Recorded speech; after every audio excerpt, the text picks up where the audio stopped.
J.D. Vance says not only do conservatives need to, in his words, wake up, but what they need to wake up to is the fact that most of American life and culture should be, in his words, ripped out like a tumor. Those are, again, his words, not mine. Watch. Our leaders right now are so corrupt and so vile that if you assimilate into their culture, you're assimilating into like garbage liberal elite culture. You're not assimilating into traditional American culture. And so this is a tough pickle for me. I don't even know what the right answer is here, because you can't just teach these things. You can't teach that we live in a great country if the leaders are actively aligned against it. So almost the thing that you need to do, step one in the process, is to totally replace, like rip out like a tumor, the current American leadership class, and then reinstall some sense of American, political religion. We need to rip it out like a tumor and then install political religion. The man who is interviewing J.D. Vance here gets very excited about this idea, and it leads, this is important here, it leads J.D. Vance to explain sort of influences on his thought, where he gets his ideas on subjects like this. You said something that I would like to zero down on. How do we effectively, quote, rip out the disgusting leadership class? Oh, man. Because let me expand on that just a second, because and I'm going to give you a little cover here, because it's not just, obviously elections, that's one thing. Okay. But unfortunately, this evil leadership class has already taken over all of our institutions. Current pipeline is to turn them into those people that we just called evil and disgusting. How do we, aside from elections, how do we rip out this leadership class? So these institutions are corrupted and rotted to the core. This elite ideology is everywhere and in all the things. What other options do we have besides voting them out, which we're seeing is ineffectual? Yeah. So again, this is like a tough question, but this is maybe the question that confronts us right now. There's this guy, Curtis Yarvin, who's written about some of these things. Knowing chuckle there. There's this guy, Curtis Yarvin, who's written about some of these things. This is Curtis Yarvin, who J.D. Vance is citing here as he is talking about the need to, seize the universities, use the government to destroy businesses who aren't right-wing, talking about needing to rip out the American system like a tumor. Here's the guy he is citing as his sort of the source of his thinking on these matters. So I've reduced this very complicated problem to a simple four-letter acronym, which is RAGE. And RAGE stands for Retire All Government Employees. Very, very, very simple. Now, the problem with this is, why have you never heard this before? Why has no one ever suggested, let's just get rid of this thing? You have a government in Washington. You're either for it or against it. What is government? A government is just a corporation which owns a country. Nothing more, nothing less. It so happens that our sovereign corporation is very poorly managed. And there's a very simple way to replace that, which is what we do to all corporations that have failed. We simply delete them. We haven't been able to do that with our government for 200 years. So it's gotten a little bit stale. We should delete the U.S. government because it's stale. It has been around for too long. We haven't been able to do that, meaning delete our government for 200 years, so it's gotten a bit stale. It's been around too long. So what would that entail, deleting the U.S. government? The other thing about getting rid of your government is you can't just say, well, the limits of the government are the limits of the formal government. You have to say, well, what is the system actually? And it includes a lot of things that are called NGOs, things that are called universities, things that are funded by the state. It's a very, very large system, and it all needs to be destroyed.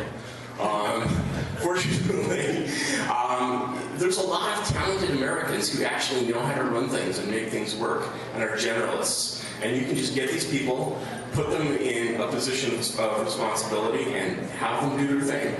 And finally, you need a CEO, and a national CEO is what's called a dictator. It's the same thing. There's no difference between a CEO and a dictator. If Americans want to change their government, they're going to have to get over their dictator phobia. If Americans want to change their government, they're going to have to get over their dictator phobia. So the vice presidential candidates debate is tomorrow. Tim Walz, the Democratic candidate, has been governor, is currently the governor of Minnesota. He's been a long-term congressman, high school teacher, football coach, a soldier for decades. J.D. Vance, the Republican candidate, is a different kind of cat, forgive me. Aside from a brief stint in the Marine Corps, where he served with a public affairs unit, he has spent his entire adult life working for or being financially supported by eccentric right-wing tech billionaires, specifically ones who have devoted themselves to the political teachings of this guy. Finally, you need a CEO, and a national CEO is what's called a dictator. It's the same thing. I have debated whether or not to talk about this on the show because I feel like it gives me the oogs. But I also feel like this is an important thing to know about the Republicans' vice presidential nominee and what he has to offer and why he was brought onto the ticket despite his palpable lack of political skill or likability, his lack of any track record in politics whatsoever. And after he spent less than 2 years in the only public office he's ever held, which is a Senate seat that he only barely won thanks to one of those eccentric tech billionaires giving him the single largest Senate campaign donation in the history of this country. I mean, he comes wholly from this very, very obscure, eccentric, right-wing subculture of tech billionaires. And his relationship with this eccentric Silicon Valley pro-dictatorship philosophy has been pretty widely discussed in print. These are a whole bunch of articles that have discussed this at one level or another. It's been discussed in print, but I don't feel like it's widely understood by the country who is paying attention to this guy as a candidate. But this is where J.D. Vance's big ideas come from about where the country is heading for. Quote, Vance is friends with Curtis Yarvin, whom he openly cites as a political influence. Yarvin, the main political influence on all of the people who have supported J.D. Vance throughout his career, including paying to install him in the U.S. Senate. When J.D. Vance says stuff like we're in a late Republican period, which is something he says all the time, he doesn't mean anything about the Republican Party. He means we're at the time right before the Roman Republic collapsed. And what happened after the Roman Republic collapsed? Well, a dictator, Caesar, came in, and wasn't that better? He talks about being in a late Republican period all the time. That's him channeling this guy, Yarvin. When Vance says universities are the enemy and they should be seized, he's not only channeling Elizabeth Dilling and Alan Zoll and all the weird far-right crusaders against the universities from the 30s and 40s. That would be troubling enough. He's also channeling this guy, Yarvin, who says that while we are firing all the government employees, we should do the same to the universities because they're all part of the bigger system that all needs to be destroyed. He says, quote, retire their employees and liquidate their assets. Universities in particular have lovely campuses, many of which are centrally located and should be quite attractive to developers. Meaning, let's put somebody in to be a, what does he call it? CEO, a national CEO, which he says is indistinguishable from a dictator. And then the dictator should take over all the universities and sell them off to developers.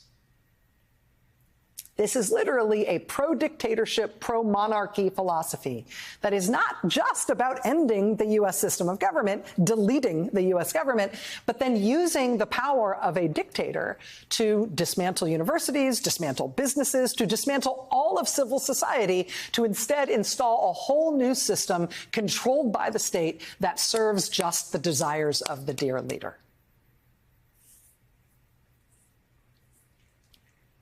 Tomorrow at the debate, it is going to come up that J.D. Vance wants a national abortion ban. It's going to come up that he has told and continues to tell horrible lies about immigrants. It is going to come up that he has said his running mate was America's Hitler, his phrase, and cultural heroin, and that Trump's presidency was a failure. It's going to come up. His involvement in Project 2025 is going to come up. His proposal that people without children should be taxed more and should have their votes count less. It will all come up at tomorrow's debate. But what do you do with this stuff? The thing that you need to do, step one in the process, is to totally replace, like rip out like a tumor, the current American leadership class. Republicans, conservatives, we're still terrified of wielding power, of actually doing the job that the people sent us here to do. Finally, you need a CEO, and a national CEO is what's called a dictator. It's the same thing. But we've got to get comfortable with wielding power. There's no difference between a CEO and a dictator. If Americans want to change their government, they're going to have to get over their dictator phobia. Going to have to get over their dictator phobia. What do you do with this level of radicalism? Trying to take over in Washington right now and trying to convince the far right that they've got to stop being afraid of wielding this kind of power this way.